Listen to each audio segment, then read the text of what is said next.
ओम शांति। साकार महावाक्य 22/1/2022। मधुर संतान माने कौनसी प्रकारर लालसा तुम पिला माने रख नहीं, काहाको किछि माग नहीं, काहींकि ना तुम्हें माने दातांकर संतान, दाता अट। प्रश्न, तुम्हें माने ईश्वरीय विद्यार्थी अट। तुम मानकर लक्ष्य कौन एवं कौन नुहे? उत्तर, तुम मानकर लक्ष्य होची बाबांक द्वारा जो ज्ञान मिलुछि ताकू धारण करिबा, सेथिरे सम्मान सहित उत्तीर्ण हेबा, एहा दरकार ताहा दरकार, एपरी इच्छा सब रखिबा तुमर लक्ष्य नुहे। तुम्हें कौनसी मनुष्य आत्मा सहित आदान प्रदान करी हिस्सा पत्र जोड़ नहीं, बाबांक याद रही कर्मातीत हेबार पुरुषार्थ कर। ओम शांति। पिलामाने जानिछंती जे यह होची आत्मिक पिता एवं संतान मानकर संबंध। एबे आत्मिक बाबा बसिचंदी एवं पिलामाने मध्य बसिचंदी। जदि सन्यासी आदि निज आश्रमरु अन्य कुआडे जीवे तो कहिबे अमुक सन्यासी अमुक स्थानर निवासी अटंती। गीता शास्त्र आदि सुनाउछंदी, एहा कौनसी नुआ कथा नुहे। ईश्वर स्वरापी कहवा द्वारा तो समस्त ज्ञान ही लुप्त हो जाउछि। यह तो होचंदी आत्मिक पिता, जहाँ को सबु आत्मा माने मने पकाउछंदी। आत्मा ही कही थाए परम पिता परमात्मा। जेबे दुख हुए तेबे लौकिक पिता को छाड़ी अविनाशी पिता को ही मने पकाई थांती। जदि सन्यासी होइतिबे तेबे ब्रह्म तत्व को स्मरण करिबे। से माने होछंती ही ब्रह्म ज्ञानी। बाबा को याद करी न थांती। शिव अहम कही थांती और कहती मो आत्मा ही परमात्मा अटे।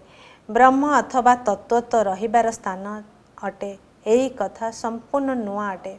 यही ज्ञान प्राय लोप हो जाई थाए। जो सबु शास्त्र अच्छी सेतिरे मोर ज्ञान नहीं। शास्त्र रे मो ज्ञान नथिबा कारणरू जदि तुमे काहाको बुझाउछ तेबे कहउछंती या तो नुआ कथा अटे। निराकार परमात्मा ज्ञान दौछंती, यह सेमानकर बुद्धि रे बुझी पारु नाहंती। सेमाने भावुचंती कृष्ण ज्ञान सुनाइतिले तेनु द्वंद्वरे पड़ी जाउछंती। बाबा तो प्रत्येकटी कथा प्रतिपादित करी बताउछंती। भक्ति मार्ग रे तुमे समस्ते तांको याद करुछ। समस्त तो भक्त अटंती, भगवान तो जणे ही अटंती। समस्तंक भितरे भगवान अछंती बोली भाविबा द्वारा समस्तंको पूजा करिवारे लागी जाउछंती। प्रथमे एकमात्र शिवंकर अव्यभिचारी भक्ति हुई थाए, किंतु एही ज्ञान रही न थाए जे सिए कौन करी जाइछंती, केबे आसीथिले एक कथा जानी नाहंती। किंतु ताहा थिला सत्व प्रधान भक्ति। पूजा तांकर होई थाए जहांक ठारू सुख मिली थाए। लक्ष्मी नारायणकर राज्य रे असीम सुख थिला। से माने स्वर्गर देवता थिले। लक्ष्मी नारायण को सत्यजुगर प्रथम महाराज महाराणी बोली मानि थांती, किंतु सेमाने सत्यजुगर आयुष केते जानी नाहंती। बाबा प्रत्येक कथा पिलामानकु ही बुझाउछंती। पिलामाने ही ब्राह्मण हेबे, यह नुआ रचना अटे ना। तुम्हें समस्त को बुझाई पारिब जे परमपिता परमात्मा प्रजापिता ब्रह्मा को द्वारा नुआ सृष्टि रचना करुछंती। एक कथा तो समस्ते बुझुचंती, नचित प्रजापिता काहे की कहउछंती।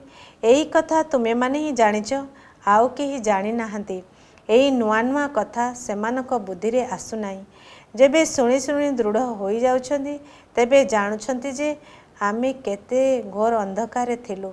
से माने ना भगवान को जानिथिले ना देवता मान को जानिथिले। जो माने एठा को आसी करी जाई थांती सेमानकर ही भक्ति करा जाई थाए। तेबे पचार जे परमपिता परमात्मा जहाँकर तुमे जयंती पालन करुछ तांको सहित तुमर कौन संबंध रही? से कौन करी जाइछंती किछि हेले कहि परिबे नाही। कृष्ण को पाई केवल कहि थांती लहुणी चुराइले एपरी कले ज्ञान देले केते गोड़िया कथा रही। दाता तो एकमात्र ईश्वर ही अटंती। कृष्ण को तो दाता बोली कहाजिब नाही। सेमाने तो द्वंद्वरे रहिछंती। एसबु ड्रामारे निर्धारित होई रही। बाबा केते भल भावरे बुझाउचंती। संक्षिप्त रे अल्प कथा मध्य मनुष्य मानक बुद्धि रे रहु नाही। जदि जनकर 84 जन्मर वृत्तांत बसी विस्तार करिब तेबे जना नहीं केते होई जीव। बाबा कहउछंती एसबु कथा को छाड़ी मते मने पकाओ। जदि वास्तव में बुझाई दिया जीव तेबे मनुष्य मानकर संदेह तोटी जीव। मुख्य कथा तो एतिकी जे मते याद कर। जेपरी मंत्र देई थांती जे ईश्वर को स्मरण कर, किंतु सेमाने एपरी कहिबे नहीं जे ईश्वर को स्मरण करिबा द्वारा तुम मानकर विकर्म विनाश हेब एवं तुम्हें ईश्वर पाखक चलीज। एक कथा तो बाबा ही बुझाउचंती। तेणु गंगा स्नान द्वारा विकर्म विनाश हब नाही। वर्तमान समय प्रत्येक उपरे विकर्मर बोझ बहुत रही। सुकर्म अल्प होइथाए, विकर्म तो जन्म जन्मांतर बहुत रही। ज्ञान एवं योग जेते कले मध्य एते विकर्म रही जे सेथिरु मुकुली पारु नाहंती। जेबे तुम्हें कर्मातीत होइजिब तुमको पुनः नुआ जन्म नुआ दुनिया रे मिलिब। जदि किछि विकर्म रही जाइथिब तेबे पुराना दुनिया रे ही आउ थरे जन्म नेबाको हेब। ज्ञान तो पिला मानको बहुत भल मिलुछि। बाबा कहउचंती जदि आउ किछि न बुझुच तेबे बाबा को याद कर। एहा द्वारा गोटिए सेकेंड रे विश्वर बासाई मिलिजिब। सेथिपाई खुदा दोस्तर गोटिए कहानी मध्य रही। गोटिए दिन पाई बासाई होइतिले। एबे तुम्हें जानिछ बाबा ही तुम्हें मो माताश्च पिता बंधु होई गले। तेणु भगवान दोस्त हेले ना। अल्लाह अवलदीन खुदा दोस्त यही सब कथा वर्तमान समय अटे। बाबा तुमको गोटे सेकेंड स्वर्गर बासाई दौरान कन्या माने जेबे ध्यान रे जाउतले तेबे सेठारे निजको राजकुमार राजकुमारी रूपरे देखुथिले। सेठारे समस्त समाचार आसी शुणाउथिले। तुमे एबे बाबा को जानिछ। समस्ते तांको कहउछंती स्वर्गर रचयिता ईश्वर पिता। तेबे निश्चिंत सीए नुआ दुनिया स्वर्ग ही रचना करिवे। भारत रे ही स्वर्णिम युग थिला। से समय आउ कोनोसी धर्म नथिला। ख्रिस्टियान माने मध्य कहउछंती ख्रीष्ट आसीबार 3000 वर्ष पूर्वरु भारत स्वर्ग थिला, जेउठारे लक्ष्मी नारायण राज्य करुथिले। सेथिपाई पचारुछंती जे एमानकु एही वर्षा केउठारु मिलिला। भारतवासी मानकर एहांक सहित कौन संबंध रही। एमाने प्रथम स्वर्गर मालिक थिले, वर्तमान नरक अटे। एमाने कुआडे गले। जन्म मृत्यु को तो मानुछंती ना। आत्मा जन्म मृत्यु चक्कर आसी थाए। तेबे तो 84 जन्म नेबे, नचेत किपरि नेबे। दुनिया रे अनेक मत रही। केई केई पुनर्जन्म को मानुछंती, आउ केई पुणी मानु नाहंती। सेमानंकु पचारिबा आवश्यक जे परमपिता परमात्मा शिवंक सहित तुमर कौन संबंध रही।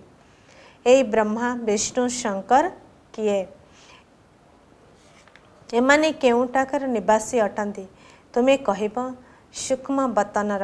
आउ तो केही एकथा कहि परिबे नाही।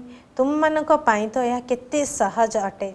माता मानकर तो कौनसी चाकरी आदिर चिंता नहीं। माता माने घरे रही थांती, कौनसी कर्मधंदार जंजाल नहीं। तेणु बाबांक ठारू सर्वसंपत्ति नेबार अछि। पुरुष मानकर तो चिंता रही। तुमको तो बाबा कहउछंती तुमे निजर पद निह, विश्वर का मालिक हुआ। साहुकार मानकर तो केते चिंता रही थाए। दुनिया तो लांच नेबा और दुनिया रे तो लांच देबा और नेबा बाला बहुत अछंती। तुमर लांच नेबार कौनसी आवश्यकता ही नहीं। ताहा तो बेपारी मानकर काम अटे। तुमे माने एथुरु मुक्त हो जाउछ। तथापि माया एपरि अटे जे चुटीरु धरी नउछि, सेथिपाई किछि ना किछि लोभ लालसा रही थाए। जिज्ञासु मानक ठारू मागी थांती। बाबा कहउछंती पिला माने काठारू किछि हेले माग नाही। तुमे माने दातांकर संतान अटना। तुमको देबार अछि, मागिबार नाही। तुमर जहा किछि दरकार शिव बाबांक ठारू मिली परिबो। जदि आउ काहा ठारू नेबे तेबे तांको कथा मने पड़िबो। जदि प्रत्येक जिनिस शिव बाबांक ठारू नेबो तेबे शिव बाबा तुमर प्रति मुहूर्त मने पड़े। शिव बाबा कहते तुमर लेन देन हिसाब मो सहित अच्छी। यही ब्रह्मा तो मझिरे दलाल अटंती, दाता तो मु अटे। मो सहित तुम ब्रह्मा माध्यम रे संबंध रख। कौन सी जिनिस अन्य मानक ठारू नेले तुमको तांकर कथा मने पड़िबो एवं तुमे बेविचारी होई जीवो। शिव बाबा भंडारू तुमे जेकोसी द्रव्य नहीं जाओ किंतु काहा ठारू माग नाही, नचेत देला बालांकर मध्य क्षति होता है। कहीं ना सी शिव बाबा भंडार को देले नहीं, शिव बाबा भंडार को ही देवा आवश्यक। मनुष्य मानक सहित देवा नेबार संपर्क तो बहुत समय रखिल, एबे तुम मानकर संबंध सीधा सड़क शिव बाबा सहित रही। किंतु बाबा जानिछंती पिला मानक पाखरे लोभर भूत रही। केतेक संतान कहते आमे शिव बाबा को देखिन। अरे तुमे निजको देखिच? तुमको निज आत्मार साक्षात्कार होइछि कि जहा फल कौछ जे आमको शिव बाबा साक्षात्कार हो? तुम्हें जानिछ जे आमर आत्मा भ्रुकुटी मझिरे रही थाए, शिव बाबा मध्य भ्रुकुटी मझिरे ही थिबे। तुम्हें जानिछ जे आत्मा गोटे शरीर छाड़ी आ गोटे नहीं थाए। कौनसी समय रे आत्मार साक्षात्कार मध्य होई पारे। आत्मा तारका अटे, साक्षात्कार मध्य दिव्य दृष्टि द्वारा ही हब। अच्छा कृष्णकर तुम्हें भक्ति करुच, तांकर साक्षात्कार मध्य होई पारे, किंतु एहा द्वारा प्राप्ति कौन हेब? जदि परमात्मांकर भी साक्षात्कार हैला तेबे एथिरे लाभ कौन अछि? तथापि तुमको तो पाठ पढ़िबा को हेब ना। भक्ति मार्ग रे साक्षात्कार हेले सेमानकर केते गायन करि थांती, किंतु एहा द्वारा किछि हेले प्राप्ति होई न थाए। शिव बाबा होचंती ज्ञानर सागर, ब्रह्मा को तो ज्ञानर सागर कहिबा नाही ना। ब्रह्मा को मध्य तांको ठारू ज्ञान मिली थाए। आजिकाली समस्तଙ୍କ आगरे शिवलिंग रखी दउछंती, किंतु किछि हेले बुझु नांती। पूजा करुछंती किंतु काहार भी जीवन कहानी कहि परिबे नाही। सेमाने एई ज्ञान रत्न को बुझी परिबे नाही। रत्न ग्रहण करू करू केतेकों को माया मांकड़ करि देई थाए। तेणु कहती आमको रत्न आवश्यक नाही। तथापि बाबा बुझाउछंती शिवालय तो आसीब किंतु प्रजापद पाइब, तेबे पुरुषार्थ करी उच्च पद पाइबा दरकार। बाबा कहते मु वैकुंठर बासाई देवाक आसीछि, तुमे माने पुरुषार्थ करी निज सम्मान कर।